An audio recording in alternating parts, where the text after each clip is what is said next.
اب بعض اوقات مسلمان جاتے ہیں کسی متبرک مقام پر تو اس مقام کی اس نشانی کو مٹا دیا جاتا ہے تاکہ کوئی بعد میں آنے والوں کو پتہ ہی نہ چلے کہ وہ متبرک مقام کہاں ہے۔ یہ مناسب چیز نہیں ہے، اس پر نظر ثانی کرنی چاہیے۔ اگلے باب کی طرف آتے ہیں، باب اذا قال رب الارض اقرک ما اقرک اللہ ولم یذکر اجلا معلوما فہم علی تراضیہما۔ جب زمین کا مالک کاشتکار سے یہ کہے کہ میں تمہیں کاشتکاری پر اس وقت تک برقرار رکھوں گا جب تک اللہ تعالیٰ برقرار رکھے گا، اور مدت کا تعین نہ کرے، تو یہ فریقین کی باہمی رضامندی پر محمول ہے۔ اب اس پہ یہ حدیث لے کر آئیں جس سے اس باب کا جو عنوان یہ باب قائم کیا ہے وہ سمجھ میں آئے گا کیوں قائم کیا۔ تو اس میں نے آپ کو پہلے ہی بتایا تھا کہ امام بخاری رحمۃ اللہ علیہ جو ہیں وہ ایک باب قائم کرتے ہیں اور اس کے تحت حدیث لاتے ہیں، اور باب سے مراد اس حدیث کا جو مرکزی مفہوم ہوتا ہے وہ ذکر کیا جاتا ہے، اکثر ایسی ہوتا ہے۔ لہذا اس پر حدیث لائے ہیں 2338 نمبر، اور بیان کرنے والے حضرت ابن عمر ہیں۔ وہ بیان کرتے ہیں کہ حضرت عمر بن خطاب رضی اللہ تعالی عنہ نے یہود اور نصارہ کو سرزمین حجاز سے نکال دیا، اور رسول اللہ صلی اللہ علیہ وسلم جب خیبر پر فتح یاب ہوئے تھے تو آپ نے یہود کو خیبر سے نکالنے کا ارادہ کیا، اور جب آپ خیبر پر غالب ہوئے تھے اس وقت وہ زمین اللہ تعالیٰ اور اس کے رسول اور مسلمانوں کے لیے تھی، کیونکہ وہ قبضہ ہوا مسلمانوں کا تو زمین اللہ کے لیے اصل میں تو تھی، پھر مسلمانوں اور نبی کریم میں تقسیم ہونی تھی۔ آپ نے یہود کو اس سرزمین سے نکالنے کا ارادہ فرمایا تو یہود نے آپ سے سوال کیا، یعنی عرض کی کہ آپ ان کو وہاں برقرار رکھیں اور وہ آپ کی طرف سے وہاں عمل کریں گے، اور اس کے بدلے میں آپ کو نصف پھل دیے جائیں گے۔ جیسے کھجور کے باغات ہیں، انہوں نے کہا ہمیں یہاں رہنے دیں، ہم محنت کریں گے، ان کو آباد رکھیں گے، جو پیداوار ہوگی آدھی آپ کی آدھی ہماری۔ تب نبی کریم صلی اللہ علیہ وسلم نے فرمایا کہ ہم جب تک چاہیں گے تم کو اس شرط پر برقرار رکھیں گے۔ چنانچہ ان کو اسی شرط پر برقرار رکھا گیا، حتیٰ کہ حضرت عمر فاروق رضی اللہ تعالی عنہ نے ان کو طائمہ اور اریحہ 2 علاقے تھے ان کی طرف جلا وطن کر دیا۔ تو دیکھیں یہ ہمارے نبی کریم صلی اللہ علیہ وسلم کی شفقت اور محبت تھی، پیار تھا کہ یہود جنہوں نے ہمیشہ مسلمانوں کی جڑیں کاٹی، جب رحمت کونین صلی اللہ علیہ وسلم مدینہ منورہ تشریف لائے تو وہاں یہود موجود تھے، تو پہلے پہل سرکار نے ان کو نہیں نکالا بلکہ ان سے معاہدہ کر کے ان کو قریب رہنے کی اجازت دی۔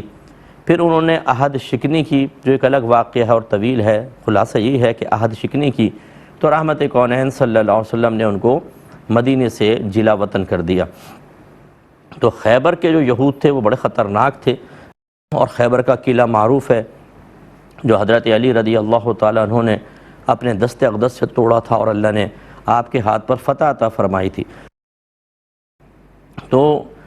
رحمت کونین صلی اللہ علیہ وسلم کو مسلسل تنگ کرتے تھے، دشمنوں کی مدد کرنا دیگر۔ اب حملہ ہوا اور وہ کہتے تھے کہ کبھی بھی آپ ہمارے قلعے کو فتح نہیں کر سکتے، اور واقعی محاصرہ ہوا تو کئی دن تک یہ چلتا رہا، لیکن آخر کار اللہ نے فتح دی۔ اب اتنا زج نبی کریم کو تو خیر کون زج کر سکتا ہے، میں ایک عرف عام والی بات کر رہا ہوں کہ اگر کوئی ہمیں بہت زیادہ زج کر دے، بار بار ہمیں ذہنی اذیتیں دے، ٹینشن دے، جب ہم اس پر غالب آئیں گے تو کرم نوازی تو بہت دور کی بات ہے، ہم تو اس کو اچھی طریقے سے مزہ چکھانا چاہیں گے۔ لیکن رحمت کونین صلی اللہ علیہ وسلم بڑے عظیم انسان تھے، آپ نے انہی کی ریکویسٹ پر، کیونکہ آبائی زمینوں سے سب کو محبت ہوتی ہے، پیار ہوتا ہے، اور کوئی بھی اپنی زمین چھوڑ کر نہیں جانا چاہتا، تو سرکار نے ان کے بھی دکھ کا احساس فرمایا اور ان کو زمینیں اس شرط پر دیں۔ لیکن جب عمر فاروق رضی اللہ تعالیٰ عنہ کا دور حکومت آیا تو پھر آپ نے مصلحتاً ان کو وہاں سے نکالا۔ تو اس لیے پتہ چلا کہ دشمن بھی ہو، اگر آپ اس کے ساتھ کوئی کرم نوازی کا اس طرح پہلو کر سکیں، اختیار کر سکیں کہ نہ آپ کو نقصان ہو نہ مذہب اسلام کو نقصان ہو، تو اس کی بالکل گنجائش ہوتی ہے، اور اسے نبی کریم صلی اللہ علیہ وسلم کا طریقہ کہا جا سکتا ہے۔ اس سے یہ بھی ذرا لوگ ہمارے سب بہن بھائی جو سن رہے ہیں غور کریں کہ جب کفار کے ساتھ، اہل کتاب کے ساتھ یہ معاملہ ہے، کیونکہ دیکھیں نا مکے میں مشرکین کو سرکار نے معاف فرمایا، یہاں پہ یہود کو کیا، جب غیر مسلمین کے ساتھ ہمارے مذہب کے یہ رویے ہیں اور مذہبی شخصیات ہمارے اکابرین کے رویے ہیں، تو اپنے مسلمان بھائیوں کے بارے میں آپ کا کیا خیال ہے؟ ان کے ساتھ ہمارا رویہ کیسا ہونا چاہیے، ان کے ساتھ میل جول کیسا ہونا چاہیے؟ اور ان میں بھی مسلمان بھائیوں میں سے بھی خاص طور پہ رشتہ دار،